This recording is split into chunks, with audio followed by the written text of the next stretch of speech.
जय हिंद मित्रांनो, चला सुरुवात करूयात. प्रश्न क्रमांक 4. खालीलपैकी कोणत्या ठिकाणी 12 मे 1875 रोजी शेतकऱ्यांनी पहिला उठाव केला होता? तर या उठावाचं नाव आहे डेक्कन रायट्स आणि हा उठाव पुण्यामधील सुपे या ठिकाणी झालेला होता. तर ह्या उठावामध्ये कायच केलं होतं, शेतकऱ्यांनी जे सावकार आहेत ना, सावकारांच्या घरावरती हमला केला आणि त्यांचे जे अकाउंट बुक आहेत ना सावकारांकडले, तर ते अकाउंट बुक त्यांनी जाळून टाकले होते. ओके, जाळून टाकले होते. पुढचा प्रश्न आहे, जोड्या लावा. 1857चा उठावाचे केंद्र आणि त्यांचे नेते. तर हा प्रश्न महाराष्ट्रामधील स्पेसिफिक नेते कोण होते आणि कोणत्या ठिकाणी उठाव झाला याच्याबद्दलचा आहे. तर पेठ पेठ हे नाशिक जवळचं एक ठिकाण आहे आणि इथले लीडर होते भगवंतराव कोळी. ठीक आहे, भगवंतराव कोळी होते. त्याच्यानंतर नरगुंद बाबासाहेब भावे, जमखिंडी रामचंद्र पटवर्धन आणि सोरापूर बैकप्पा, ओके, बैकप्पा नाईक बळवंत बेहरी. ओके, बैकप्पा नाईक बळवंत बेहरी. आता आपण बाकीच्या कोणकोणत्या ठिकाणी उठाव झालेत ते बघूयात. तर रंगो बापू गुप्ते, रंगो बापू गुप्ते यांनी नेतृत्व कुठे केलं होतं? सातारा या ठिकाणी, सातारा. ठीक आहे. त्याच्यानंतर रामजी शिरसट आणि चिमा साहेब यांनी कोल्हापुरात, कोल्हापूर.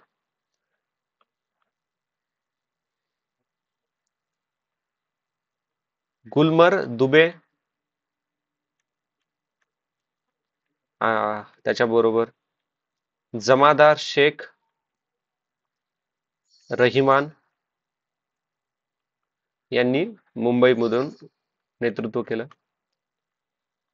त्याच्यानंतर आता खानदेशामध्ये लक्षात ठेवा. ठीक आहे,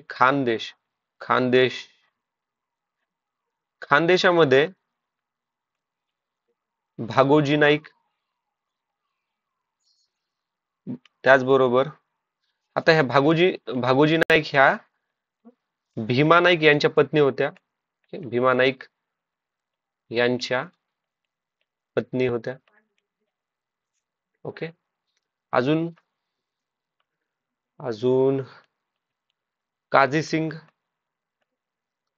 त्याच्यानंतर मकरानी पुलदिल खान, ज्या की मानसिक नाईक यांच्या पत्नी होत्या. ठीक आहे, मानसिया नाईक यांच्या पत्नी होत्या. ठीक आहे. खानदेश आणि नाशिक ह्या ठिकाणी, आता नाशिक या ठिकाणी भागोजी नाईक आणि ह्या ज्या मकरानी पुलदिल खान आहेत ना, यांनी नेतृत्व केलेलं आहे. ओके, खानदेश आणि नाशिक जर दोन्ही विचारलं तर हे केलेलं आहे, फक्त पर्टिक्युलर खानदेश विचारलं तर हे 3 आहेत. ठीक आहे. त्याच्यानंतर नागपूरमध्ये कोणी केलं नेतृत्व? नागपूर, तर इनायत खान,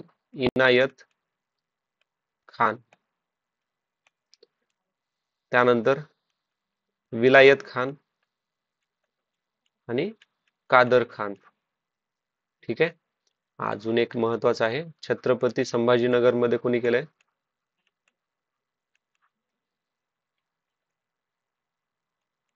तर मीर फिदाली याने केलेला आहे. आता पुढचा प्रश्न आपण डिस्कस करूयात. वसाहतीच्या स्वातंत्र्याची मागणी म्हणजे चांदोबाची मागणी असे रिकामजागांनी म्हणले, तर हे मोर्ले या माणसानं म्हणलेलं होतं. ठीक आहे. हा मोर्ले कोण होता? तर हा मोर्ले होता 1905 ते 10 या टाइम पिरियड मध्ये भारताचा सेक्रेटरी ऑफ स्टेट. ठीक आहे. याच्याच काळामध्ये 1909 मध्ये मोर्ले मिंटो रिफॉर्म आला होता. ठीक आहे, मोर्ले मिंटो रिफॉर्म. आता याच्यामध्ये आपल्याला 2 ऑप्शन फार महत्वाचे आहेत. लॉर्ड डलहौसी आणि रिपन.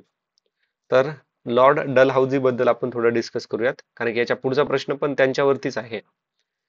ह्या डलहौसीने 1848 ते 1856 या कालखंडामध्ये तो गव्हर्नर जनरल होता.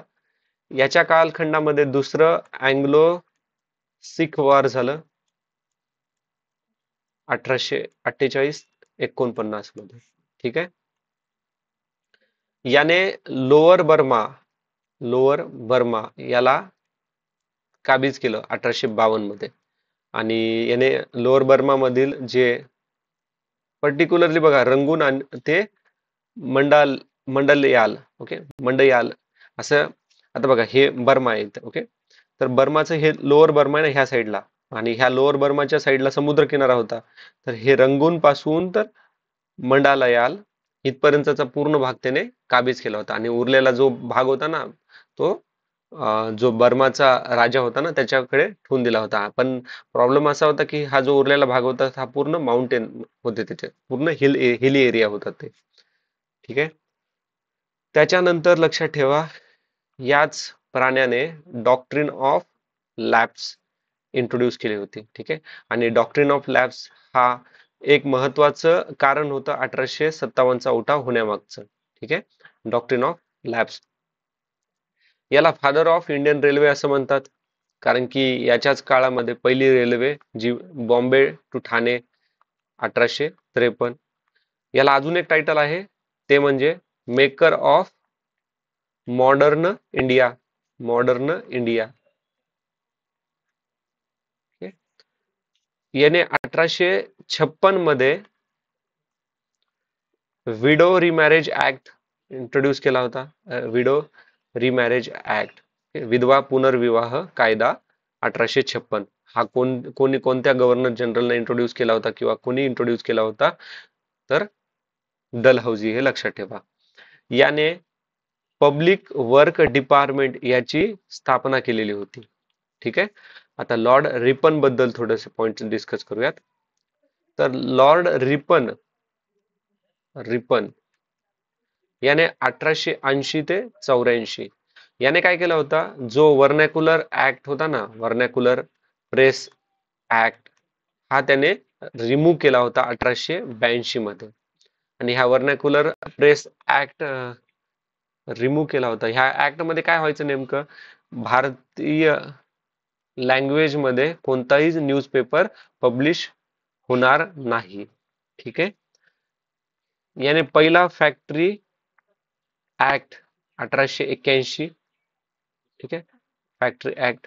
आणि फॅक्टरी ह्या पहिल्या फॅक्टरी ऍक्ट मध्ये जे कामगार होते ना त्यांना एक महिन्यातून म्हणजे वीकली एक सुट्टी, आणि दिवसभर काम करताना दुपारी अर्धा घंटा त्यांना ब्रेक, असं ते थोडं पॉलिसीज त्यांनी हे केलं होतं. आणि कुठं जर डेंजरस मशीन वगैरे असेल तर तिथं फेन्सिंग असणार. ठीक आहे. फेन्सिंग वगैरे असणार. आता त्याच्यानंतर याला father of local self government असं पण म्हणतात, कारण की याने लोकल सेल्फ गव्हर्नमेंट ला खूप प्रमोट केलं होतं 1882 मध्ये. ठीक आहे. लोकल सेल्फ गव्हर्नमेंट म्हणजे कसं, आपले पंचायत राज, याला त्याने प्रमोट केलं होतं. कोणी, रिपनने. पुन्हा इल्बर्ट बिल. तर इल्बर्ट बिलची जी कॉन्ट्रोवर्सी झाली होती ही याच्याच काळात झाली होती. यानेच इल्बर्ट बिल इंट्रोड्यूस केलं होतं 1883-84 मध्ये. आणि महत्वाचं आहे याच्यात अजून हंटर कमिशन. आणि हंटर कमिशन कशासाठी होतं, हे शिक्षणासाठी होतं. ओके, एज्युकेशनसाठी 1882 मध्ये याने सुरू केलं होतं. ठीक आहे. आता पुढचा प्रश्न पाहूयात. लॉर्ड डलहौसीच्या कारकिर्दीत भारतात पहिली टेलिग्राफ लाईन रिकामजागा ते रिकामजागापर्यंत टाकली गेली. तर लॉर्ड डलहौसीच्या काळामध्ये पहिली टेलिग्राफ लाईन ही कुठून, कलकत्ता ते आग्रा. कलकत्ता ते आग्रा 1854 मध्ये. ठीक आहे. आणि ह्या डलहौसीच्याच काळामध्ये 1857 मध्ये हे जे टेलिग्रामचे लाईन आहेत ना, त्याने लाहोर, पेशावर इकडे पण त्याने एक्सटेंड केलं होतं त्या याचे.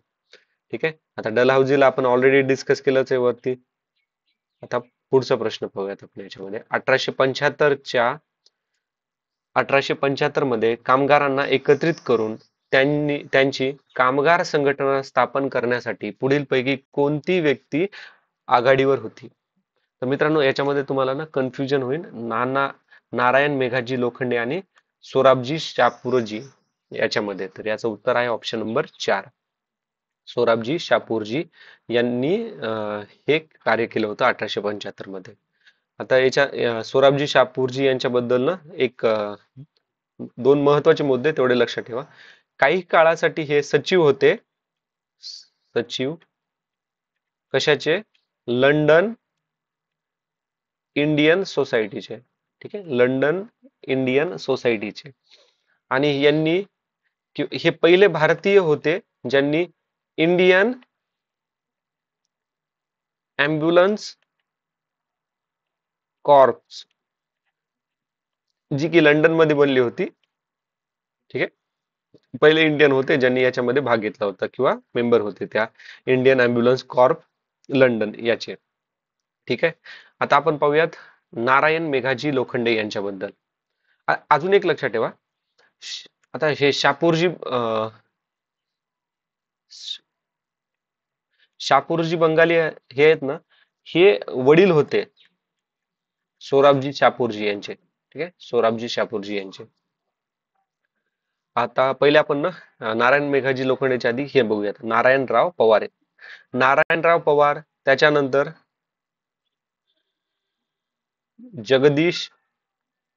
जगदीश आर्य. नाव लक्षात ठेवा, महत्वाचे. नारायणराव पवार, जगदीश आर्य, त्याच्यानंतर गंधय्या आर्य, ह्या तिघांनी मिळून एका जागेवरती बॉम्ब फेकला होता. आणि ती जागा कोणती होती? निजामांचा जो किंग कोठी प्लेस आहे ना, किंग कोठी प्लेस, तर ह्या ठिकाणी त्यांनी बॉम्ब फेकला होता. केव्हा बॉम्ब फेकला होता? 4 डिसेंबर 1947 ला. ठीक आहे, तर हे लक्षात ठेवा. भारत स्वातंत्र्य झाल्यानंतर निजामांनी काय केलं होतं? निजामांना त्यांना स्वतंत्र देश बनवायचा होता. ठीक आहे, पण तर निजाम काय करायचे माहिती आहे का? आता एक जस्ट सांगतो. निजाम काय करायचे, त्यांच्या जी जनता होती ना, शेतकरी वगैरे जास्त असायचे, तर त्यांच्यावरती एवढा अत्याचार करायचे ते. बट नंतर आपल्या पहिले होम मिनिस्टर जे होते, ओके, त्यांनी काय केलं होतं? पोलीस ऑपरेशन चालू करून आपलं निजामावरती काय केलं होतं?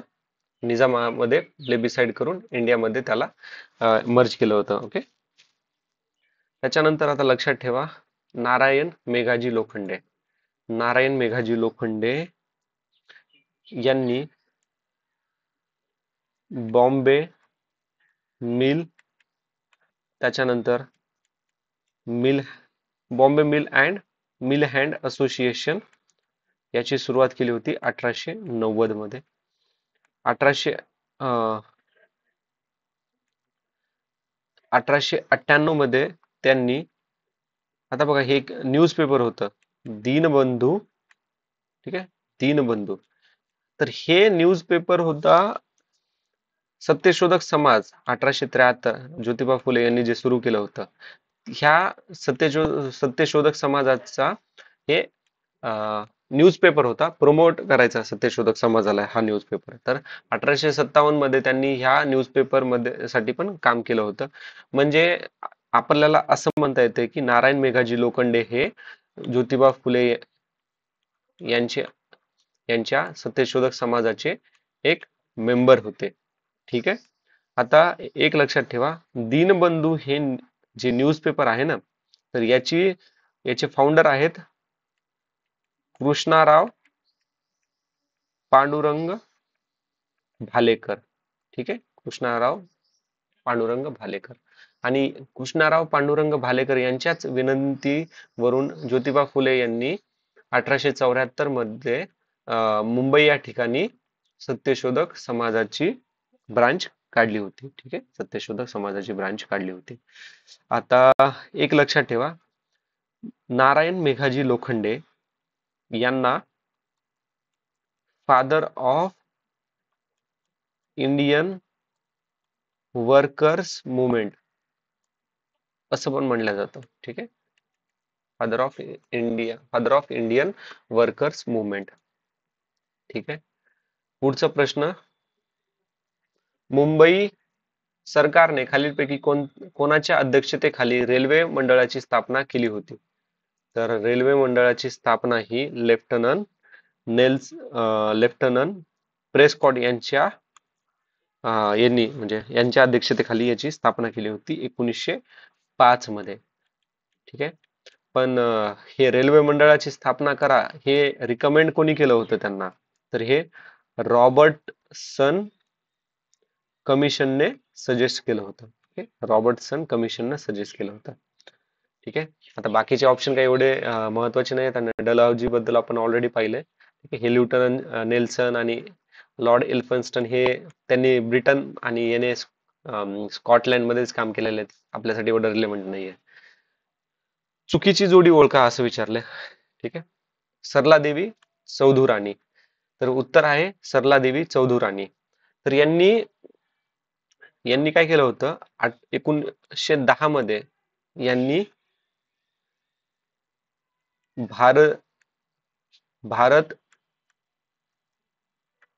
भारत स्त्री महामंडळ. ठीक आहे, आणि इंग्लिश मध्ये जर नाव विचारलं तर लक्षात ठेवा great circle of Indian women याची सुरुवात केली होती 1910 ला अलाहाबाद या ठिकाणी. ठीक आहे मित्रांनो, बघा हे ना आजकाल कसं व्हायलंय, अशी मराठी मध्ये नाव येण्यापेक्षा ना जास्त तर इंग्लिश मध्ये असे नाव येतात, त्याच्यामुळे मी तुम्हाला इंग्लिश मध्ये जास्त प्रेफरन्स म्हणजे सांगायचा प्रेफरन्स करतो. ठीक आहे, आता हे बघा बाकीचे तर तीन बरोबर आहेत. याच्यात एक लक्षात ठेवा, अॅनी बेसेंट यांनी the women of Indian association ही सुरू केली होती, पण यांच्यासोबत अजून एक त्यांचे को फाउंडर होते ज्यांचं नाव आहे Dorothy Jean Das. Okay, Dorothy Jean Rajdas. ठीक आहे, जीन राजदास. त्याच्यानंतर मेहराबाई टाटा यांनी the national council of women in India याची सुरुवात 1923 मध्ये केली. आणि अॅनी बेसेंटने द वुमेन असोसिएशन याची सुरुवात 1917 मध्ये केली. आणि मार्गरेट कझिन्स यांनी the all India women's conference याची सुरुवात 1927 मध्ये पुणे या ठिकाणी केली होती. ठीक आहे, पुढचा प्रश्न पाहूत आता आपण. वर्ष 1820 मध्ये कोणत्या संस्थेने बंगाली मुलींची शाळा कलकत्ता येथे सुरू केली होती? तर ही केली होती कलकत्ता फिमेल ज्युवेनाईल सोसायटी. 1819 मध्ये ही संस्था बनली होती आणि 1820 मध्ये त्यांनी हे कार्य केलं होतं. ठीक आहे, आता हे ऑप्शन 3 मध्ये society for native female education हे पण कलकत्ता मध्येच होतं एज्युकेशन साठी. ठीक आहे, ठीक आहे, पुढचा प्रश्न. रिकाम जागा हे उत्तर भारतातील वहाबी आंदोलनाचे केंद्र होते. तर हे पटना हे उत्तर भारतातील वहाबी आणि ह्या आंदोलनाचे नेतृत्व कोणी केलं? तर सईद अहमद बारेलवी. ठीक आहे, सईद अहमद बारेलवी यांनी केलं होतं. आणि हे कशाचं आंदोलन होतं? तर हे इस्लामिक रिव्होल्युशनचं किंवा इस्लामिक रिवायवलिस्ट मुवमेंट होती. ठीक आहे, इस्लामिक रिव्होलिस्ट मुवमेंट. पुढचा प्रश्न आहे, पुणे येथील मुलींची शाळा चालविण्यासाठी ज्योतिबा फुले यांना खालीलपैकी कोणत्या व्यक्तींनी सहकार्य केले होते? ठीक आहे, तर याचं उत्तर आहे अ ब क सखाराम यशवंत परांजपे, सदाशिव गोविंद हाटे, सदाशिवराव बल्लाळ गोवंडे, मोरो विठ्ठल वावळेकर, विष्णुपंत थट्टे, केशव शिवराम भवाळकर. ठीक आहे, यांनी मदत केली होती. आता आपण ज्योतिबा फुले यांनी शाळा कोणकोणत्या चालू केल्या आहेत ना तर पाहूयात एकदा. तर पहिली मुलींची शाळा त्यांनी, लक्षात ठेवा तारीख पण लक्षात ठेवा, 3 ऑगस्ट 1848 ला कुठे केली होती? भिड्यांचा वाडा, ओके, भिड्यांचा वाडा, बुधवार पेठ, पुणे.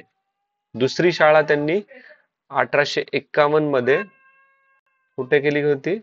अण्णासाहेब अण्णासाहेब चिपळूणकर यांच्या वाड्यावरती. चिपळूणकर. तिसरी शाळा त्यांनी रास्तापेठ, ओके, 1851 मध्येच. त्यानंतर चौथी शाळा त्यांनी 1852 वेताळ पेठ. ठीक आहे. मे बी असं विचारला जाऊ शकतो बघा, पहिली शाळा केव्हा, दुसरी शाळा, पण त्याच्यामुळे मी हे सांगतोय. त्याच्यानंतर लक्षात ठेवा, 1852 मध्ये त्यांनी पहिली शाळा चालू केली होती कोणासाठी? तर अनटचेबल्स चिल्ड्रनसाठी. आणि ही कुठे केली होती? वेताळ पेठ. वेताळ पेठ. 1852 मध्ये त्यांनी पुण्यात लायब्ररी चालू केली. आता एक लक्षात ठेवा, 1853 मध्ये त्यांनी एज्युकेशनल इन्स्टिट्यूट सुरू केल्या किंवा एज्युकेशनल ऑर्गनायझेशन चालू केले, आणि त्या ऑर्गनायझेशनचे नाव त्यांनी काय ठेवले होते?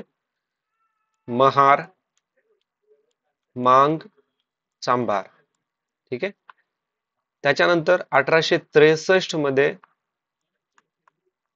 बालहत्या प्रतिबंधक गृह, बालहत्या प्रतिबंधक गृह याची सुरुवात केली होती. आणि ह्या बालहत्या प्रतिबंधक गृह मध्ये नेमकं काय चालायचं? तर हे ज्या ब्राह्मण विधवा विधवा स्त्रिया असायच्या ना, तर त्यांची मदत करायची ही संस्था. ओके, बालहत्या प्रतिबंधक गृह. आणि आपल्याला माहिती आहे 1873 मध्ये त्यांनी सत्यशोधक समाजाची सुरुवात केली होती. ठीक आहे. सत्यशोधक समाजाची सुरुवात. आणि सत्यशोधक समाजाचं माउथपीस कोणतं आपण आता जस्ट बघितलं होतं, दीनबंधू. आणि दीनबंधूची सुरुवात कोणी केली होती? कृष्णराव पांडुरंग भालेकर यांनी केली होती. आणि 1898 मध्ये नारायण मेघाजी लोखंडे यांनी ह्या न्यूजपेपरसाठी काम केलेलं होतं. ओके. नारायण मेघाजी लोखंडे कोण होते? Father of Indian workers movement. Okay, हे जस्ट आपण बघितलेलं आहे. आता पुढचा प्रश्न आहे, जोड्या लावा. परमहंस मत प्रशंसा विचार लहरी. ठीक आहे. तर हे लक्षात ठेवा, परमहंस मत प्रशंसा गुजाबा जोशी पुणेकर. विचार लहरी कृष्णशास्त्री चिपळूणकर. त्याच्यानंतर शाक्य पंथांचे अनुयायी मोरभट दांडेकर आणि दादोबा पांडुरंग तरखडकर. ठीक आहे. दादोबा पांडुरंग तरखडकर. आपण आत्माराम पांडुरंग तरखडकर, भास्करराव तरखडकर यांच्याबद्दल बघितलं होतं, पण ते पुढे दादोबा पांडुरंग तरखडकर हे ऍक्च्युली हे तिघ भाऊ होते. दादोबा पांडुरंग, आत्माराम पांडुरंग आणि भास्करराव पांडुरंग तरखडकर. ठीक आहे. तर आपण यांच्या दोन भावाचं डिस्कशन केलंय. आता दादोबा राहिले. तर दादोबा यांनी धर्मविवंचन. ठीक आहे. आता याच्यामध्ये आपल्याला सर्वात महत्वाचे आहेत दादोबा पांडुरंग तरखडकर. यांना ना एक टायटल दिलेलं होतं, ते आहे राव बहादूर. ठीक आहे. आता आपण ना यांनी कोणकोणत्या ऑर्गनायझेशन चालू केल्या होत्या हे सर्व पाहूयात. ओके, फार महत्वाचं आहे हे. ठीक आहे. तर पहिल्यांदा लक्षात ठेवा, बॉम्बे नॅचरल हिस्ट्री सोसायटी 1883 मध्ये यांनी सुरू केली. ठीक आहे. Bombay natural history society. ठीक आहे. त्यांनी मानव धर्म सभा, मानव धर्म सभा याची सुरुवात केली होती. आणि ह्या मानव धर्म सभेमध्ये त्यांचे म्हणजे अजून को फाउंडर कोण कोण होते? दादोबा पांडुरंग तरखडकर सोबत होते दुर्गाराम मेहता. ओके, दुर्गा राम मेहता. त्याच्यानंतर दीनमणी शंकर. ठीक आहे, दीनमणी शंकर. त्याच्यानंतर आहे दलपत राय. ठीक आहे. आता ह्या मानव धर्म, आता बघा हे मानव धर्म सभा तर त्यांनी चालू केली, पण लोकांना माहिती कसं होणार त्याच्यासाठी त्यांनी हे धर्म विवेचन लिहिलं होतं. ठीक आहे, धर्म विवेचन लिहिलं होतं. दादोबा पांडुरंग, मला सांगा मराठी भाषेचे पाणिनी कोणाला म्हणायचे? मराठी भाषेचे पाणिनी पाणिनी तर ते आहेत दादोबा पांडुरंग तरखडकर. ज्ञान त्याच्यानंतर लक्षात ठेवा, त्यांनी ज्ञान प्रसारक सभा मुंबई या ठिकाणी सुरू केली. ठीक आहे. त्याच्यानंतर 1849 मध्ये त्यांनी परमहंस सभा याची सुरुवात केली होती. 1819 ऍक्च्युली ही परमहंस सभा ना ही सिक्रेट सोसायटी होती हा. म्हणजे पूर्ण काम हे सिक्रेटली व्हायचं. कोण मेंबर आहेत काय हे कोणाला एवढं माहिती नसायचं. ठीक आहे. पण ही ऍक्च्युली काय झालं, नावफुटी झाली आणि 1860 मध्ये ही संस्था बंद पडली होती. आणि परमहंस सभेसाठी त्यांनी काय लिहिलं होतं? त्यांनी परमहंस ब्राह्मो धर्म ग्रंथ असं लिहिलेलं होतं. ओके, परमहंस ब्राह्मो धर्म ग्रंथ. ठीक आहे, तर हे लक्षात ठेवा. मे बी आपल्याला विचारलं जाऊ शकतं की असंच दादोबा पांडुरंग तरखडकर यांनी खालीलपैकी कोणता ग्रंथ लिहिलेला आहे? परमहंस ब्राह्मो धर्म ग्रंथ. ठीक आहे. आता परमहंस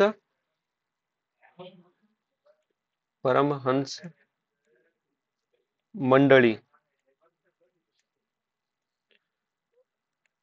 ठीक आहे, परमहंस मंडळी.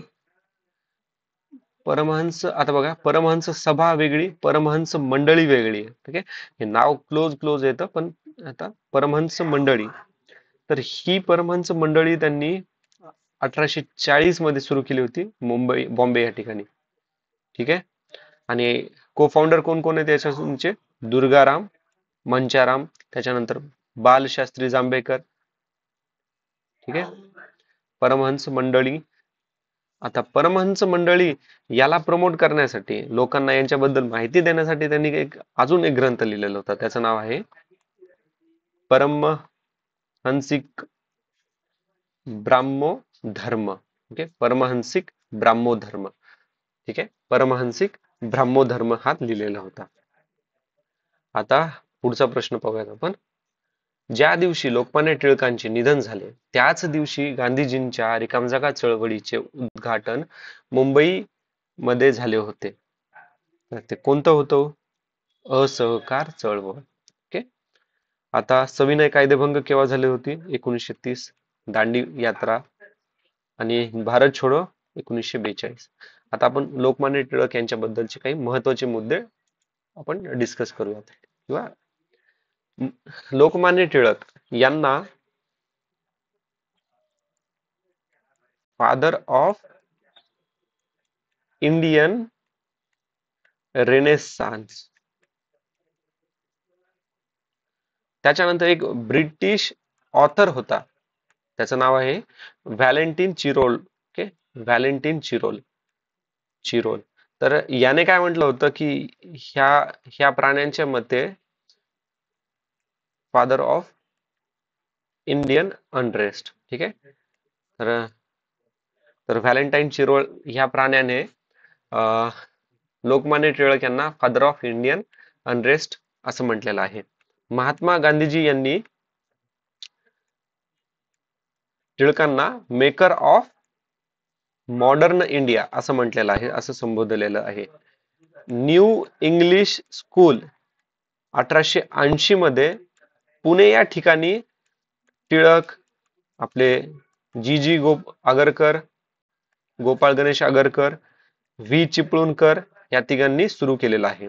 ठीक आहे. फर्ग्युसन स्कूल पण टिळक, आगरकर. 1890 मध्ये टिळकांनी INC म्हणजे काँग्रेस जॉईन केली होती 1890 मध्ये. 1905 मध्ये स्वदेशी मुवमेंट चालू झाली आणि यांनी फार महत्वाची भूमिका यामध्ये पार पाडलेली आहे. Swadeshi movement home rule. Home rule 1916. Lokmanya Tilak, Annie Besant, त्याच्याबरोबर जी.एस.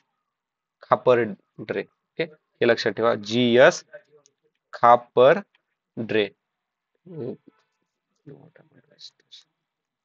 खापर्डे. ठीक आहे. तर हे नाव लक्षात ठेवा. आपल्याला आपल्याला बघा, होम रूल लीग म्हणलं की लोकमान्य टिळक, अॅनी बेसेंट लक्षात येतं, पण हे जी.एस. खापर्डे हे लक्षात येत नाही. ठीक आहे, तर हे महत्वाचं आहे आपल्याला. 1900 बघा, यांनी 1890 ला आयएनसी जॉईन केली होती. ऍक्च्युली मध्ये ना त्यांनी ना आयएनसी सोडली होती. ठीक आहे, कारण की ते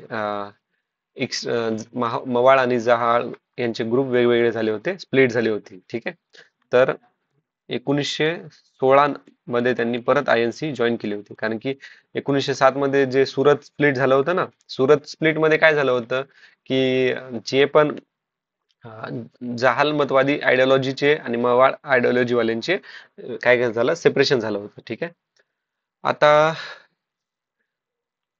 1896-97 मध्ये त्यांनी एक एक कॅम्पेन लीड केलं होतं. त्या कॅम्पेनचं नाव आहे नो टॅक्स कॅम्पेन, आणि हा कॅम्पेन महाराष्ट्रामध्ये झालेला होता. ठीक आहे, त्याच्यानंतर ते एका सभेचे ना अध्यक्ष होते, हेड होते. कशाचे? स्वदेश स्वदेशी वास्तू परिचारिणी सभा. ठीक आहे, 1893 मध्ये गणपती बाप्पा गणेश चतुर्थी सुरू केली होती. गणेश चतुर्थी. 1895 मध्ये छत्रपती शिवाजी महाराजांची जयंती त्यांनी सुरू केली होती. आता ना त्यांचे न्यूजपेपर तर आपल्याला माहित आहे, पण जर त्यांनी आपल्याला विचारलं तारीख, तर 2 जानेवारी 1881 त्यांनी मराठा, त्यांचं इंग्लिश न्यूजपेपर म्हणजे इंग्लिश वीकली सुरू केलं होतं. 4 जानेवारी 1881 केसरी मराठी वीकली त्यांनी चालू केलं होतं. आणि ह्या मराठी केसरीचे पहिले एडिटर कोण होते? आपले गणेश गोपाळ जी जी आगरकर होते. गोपाळ गणेश आगरकर. ठीक आहे, गोपाळ गणेश आगरकर. ते बोलता बोलता थोडं सॉरी फॉर दॅट. ठीक आहे, आता यांचे काही महत्वाचे पुस्तक पण लगेच डिस्कस करून घेऊयात, विचारलं तर Arctic home in Vedas. Veda ना, द ओरिओन. त्यानंतर श्रीमद भगवत गीता रहस्यम. आणि श्रीमद भगवत गीता रहस्यम त्यांनी कुठं लिहिली? तर ते बघा, मंडालेया जेलमध्ये होते ना, त्यावेळेस त्यांनी हे श्रीमद भगवत गीता रहस्यम लिहिलेली आहे. ओके ओके, तर मित्रांनो, भेटूयात आपण आता नेक्स्ट व्हिडिओ मध्ये. Thanks for watching. See you in next video. Jai Hind, take care.